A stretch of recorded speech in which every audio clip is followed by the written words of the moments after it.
ఒక్కో డైలాగ్ ఒక్కో డైనమైట్లా పేలుతున్నాయి ఏపీలో. మీరొకటంటే మేము మరొకటి అంటామంటూ ఒకరిపై ఒకరు విరుచుకుపడ్డారు. మావిగన్ మంటల నుంచి మహిళల అరెస్టుల వరకు ఎన్నెన్నో డైలాగ్స్ పేలాయి.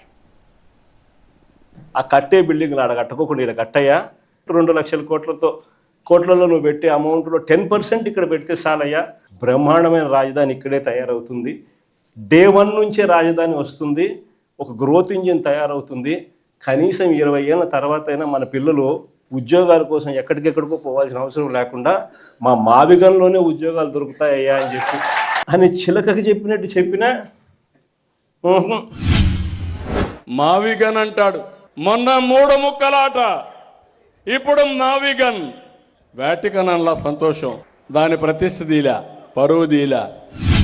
గన్నులన్నీ అయిపోయినాయి. మావిగన్ ఎందుకు 12 ఏళ్ళైనా రాష్ట్రాన్ని స్థిరపరచుకోలేకపోయాము.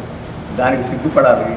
దానికి మొదటి సిగ్గుపడాల్సిన వాడు జగన్, రెండవ సిగ్గుపడాల్సిన వాడు చంద్రబాబు.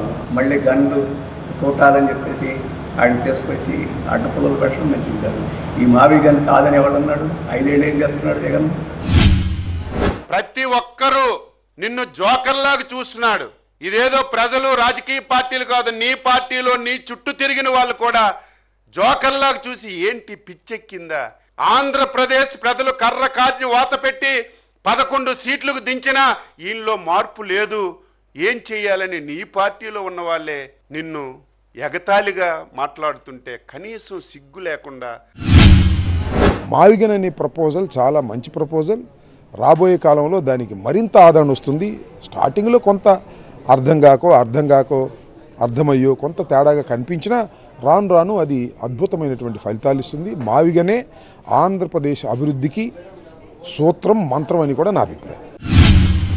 వైఎస్ఆర్సీపీ శ్రేణులందరి మీద అన్యాయమైన మాటలు, దుర్మార్గమైన మాటలు మాట్లాడతారు. అసలు నిజం చెప్పాలంటే నేను ఇదే రాధాకృష్ణకి చెప్తా ఉండా, నువ్వు అన్న మాటలు రేపొద్దున మా ప్రభుత్వం వచ్చినాక నిన్ను తిప్పని స్టేషన్.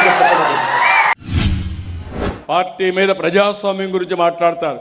కడాన మీరు చూస్తే నేను ఈరోజు అరెస్ట్ చేయాలంటే ఎంతో పడుతుంది. ఇలాంటి వ్యక్తుల్ని చెయ్యను. చట్టం దాని పని చేస్తుంది తప్ప నేను ఎప్పుడు కూడా తప్పు చేయను.